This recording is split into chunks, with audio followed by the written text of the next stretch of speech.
निशा शांत शांत मनाने गूढ विचारात तल्लीन होऊन बेडवर बसली होती आणि दीपक सारखा तिला विचारत होता, सांग ना निशू, तू माझी का नाही झालीस?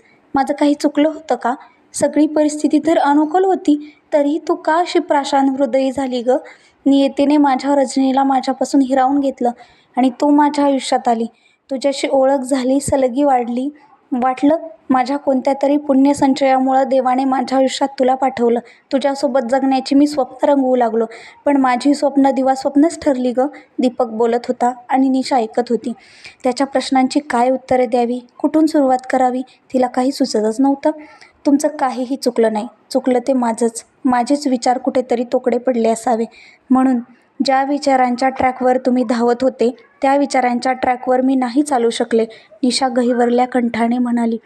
तुझे विचार तोकडे? नाही नाही, असं होऊच शकत नाही. तुझे विचार तर गगनचुंबी आहेत. तू तर त्यागाची मूर्ती आहेस. दीपक बोलत होता. दोघांमध्येही संभाषण चातुर्य असल्यामुळे दोघेही आपल्या मनाची घालमेल शब्दात मांडत होते.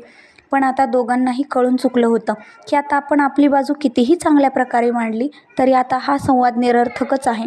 तरी निशा बोलू लागली. तुम्हाला आठवतं का, एके दिवशी मी समर आणि परी बागेत खेळत होतो, तेव्हा परीने समरला कडकडून चावा घेतला. समर विव्हळत होता, रडत होता. तेव्हा माझं मातृहृदय पक्षपाती झालं. व्हीलचेअरवर असलेल्या परीची मला घृणा आली आणि तिथेच मला मी तोकडी असल्याची अनुभूती आली. त्यात तुम्ही मध्यस्थी करून अजूनच प्रकरण चिघळून टाकलं. परीशी कधीही रागाने न बोलणारे तुम्ही त्या दिवशी तिच्यावर रागावले, तिला मारलं. ही घटना मनाला खूप चरे पाडून गेली. मनात आलं, आपल्यामुळे, समरमुळे परीला त्रास झाला. आईविना पोरती, तिचे बाबा फक्त तिचेच असावे, तिच्या वाट्याला तिचे बाबा अख्खेच्या अख्खे यावे, त्यांचं पूर्ण प्रेम तिलाच मिळावं, त्यात कोणीही वाटेकरी नसावं. तुमच्यासाठी एक स्त्री म्हणून मी असेलही महान त्यागी, पण एक आई म्हणून मी खूप संकुचित आहे. परीच्या दुःखापेक्षा मला माझ्या समरचं दुःख खूप मोठं वाटलं. त्याच दिवशी ठरवलं, परीचं प्रेम नाही असं हिसकावून घ्यायचं. तुम्ही कधीच समरसोबत वागताना दुजाभावाने वागले नाही. त्याचा प्रत्येक हट्ट आणि लाड पुरवले. तुमच्या त्यागाच्या पुढे मी खूप खुजी आहे. तिचं बोलणं ऐकून दीपक तर अचंबितच झाला. किती किती खोल विचार होता तिने. परिस्थिती कशीही असो, प्रत्येक आई पहिले आपल्याच लेकरांचा विचार करते, हे त्रिकालबाधित सत्य आहे. कोण म्हणते तू खुजी आहे? तुझे विचार तोकडे आहे. तू स्वार्थी आहे किंवा तू पक्षपाती आहे? तेव्हा तू फक्त एक आई म्हणून विचार केला. त्या आईच्या भूमिकेत तू बरोबरच होती. दीपक तिचा गैरसमज काढत होता. मग एक बाप म्हणून तुम्ही चुकीचे होते का? निशाच्या प्रत्येक प्रश्नाने दीपक थोडा वेळ निरुत्तर झाला. नाही, चुकीचा तर मीही नाही. अगदी कोवळं अर्भक होतं तेव्हापासून मी परीला जपतच आलो. तिचा प्रत्येक हट्ट पुरवला. तिचा अवाजवी अवास्तव लाड केला. कारण काय तर तिला आई नाही म्हणून, तिच्यात अपंगत्व आहे म्हणून. पण मी जेव्हा तुझ्या आणि समरच्या संपर्कात आलो तेव्हा मी तुला समरसोबत वागताना पाहिलं. तू समरचा खूप लाड करायची, त्याचा हट्ट पुरवायची, पण वेळ प्रसंगी तू त्याला रागवायची. नंतर लक्षात आलं, आपला आवाजवी लाड आणि प्रेमच परीला असं हट्टी आणि हेकेखोर बनवत आहे. याच विचाराने मी तिला थोडं मारलं. यात काय चुकलं? राहिला प्रश्न माझ्या विभागणीचा. निशू, दुसऱ्यांच्या वाट्याचं प्रेम ओरबाडून घेणं हे चुकीचं आहेच, याचं समर्थन मी करत नाही. प्रेम ओरबाडून घेणे हाच पर्याय नव्हता. इथे प्रेम वाटून घेणे हाही एक पर्याय होता. तू या पर्यायाकडे डोळसपणे पाहिलंच नाही. मला तुझ्यासोबत प्रेम वाटायचं होतं. दीपक तिच्या प्रत्येक प्रश्नाचं उत्तर अगदी तिला समजेल याच भाषेत देत होता. निशाला तिच्याच वागण्याची आता चिड येत होती. पण आता करणार काय? पुन्हा मागे जाऊन आपल्याला ती वेळ परत थोडी ना आणता येते. आता जास्त वेळ इथे थांबलं तर घरी जाणं कठीण होईल. म्हणून निशाने डबडब्या डोळ्यांनी दीपकचा निरोप घेतला. निशू, थांब ना अजून थोडा वेळ, दीपक विनवणीच्या स्वरात म्हणाला. दीपकच्या शब्दातील आर्जव निशाला समजली. दीपकला निशाचा सहवास हवासा वाटत होता.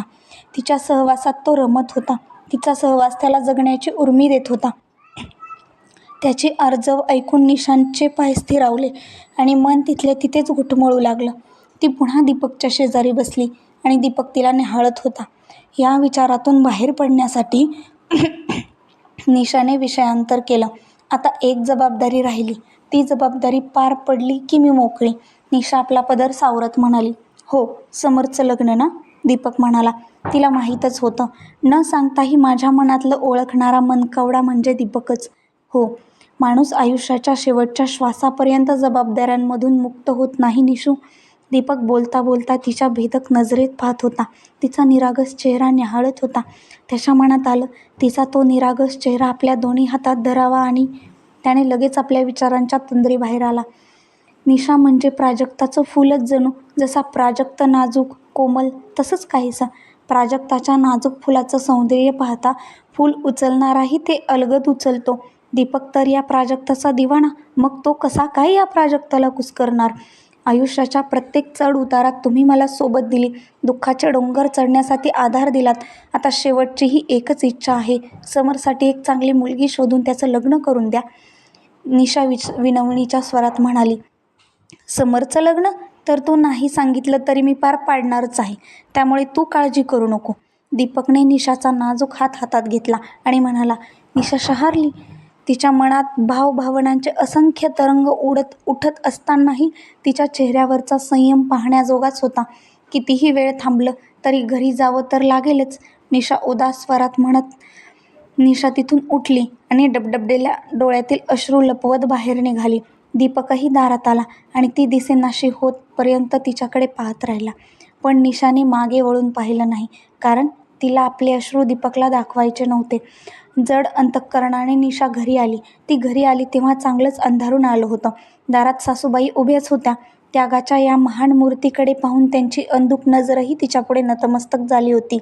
निशाने समरच्या लग्नाचा विषय सासूबाईंना सांगितला. अगदी माझ्या मनातलं बोललीस तू निशा. खूप दिवस झाले ग, या डोळ्यांनी आनंदाचा क्षण पाहिलाच नाही. एकदाचं समरचं लग्न या डोळ्यांनी पाहिलं की मी कायमचे डोळे मिटायला मोकळी, सासूबाई थरथरत्या शब्दांनी म्हणाल्या. थोड्याच वेळात समर घरी आला. थकलेल्या समरकडे पाहून आता त्याच्याजवळ लग्नाची वाच्यता करणं निशाला संयुक्तिक वाटलं नाही. म्हणून जेवणं उरकवून सर्वजण शांत पहुडली. निशा आता समरच्या लग्नाचे स्वप्न रंगवत होती, पण तिच्या डोळ्यासमोर सारखा सारखा दीपकच यायचा आणि तिचं मन त्याच्याच आठवणीत घुटमळत होतं. रात्रीच्या त्या नीरव शांततेत तिच्या मनाला पंखच फुटले होते आणि ते बेलगामी मन क्षणात दीपकजवळ जाऊन पोहोचलं होतं आणि त्याची रात्र गढूळ करू पाहत होतं. तिच्याच मनाने तिच्याच मनाशी शीतयुद्ध चालू केलं होतं. कसा पूर्णविराम द्यावा या सुकुमार लढीवाळ मनाच्या खेळाला? बहिणाबाईंनी किती वास्तव आणि पारदर्शी वर्णन केलंय मनाचं.